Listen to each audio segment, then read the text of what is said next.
పొగడ చెట్టు పెద్ద సతత హరిత వృక్షం అంటే నిత్యం పచ్చగా ఉండేది అని అర్థం. అందుకే నీడనిచ్చే వృక్షాలలో పొగడది ఓ ప్రత్యేకమైన స్థానం.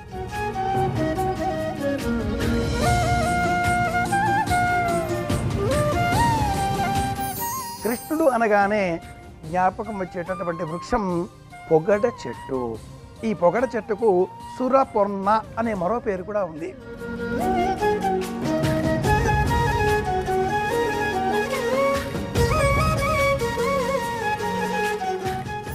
పొగడ చెట్టు ఒక అద్భుతమైన ఔషధ చెట్టు.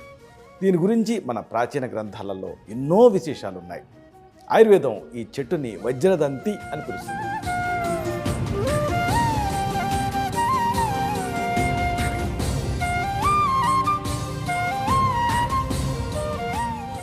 పవిత్ర వృక్షాలు ప్రతి గురువారం మధ్యాహ్నం 12 గంటలకు, తిరిగి సాయంత్రం 6 గంటలకు చూస్తూ ఉండండి మీ ఈటీవీ అభిరుచి ఛానల్లో.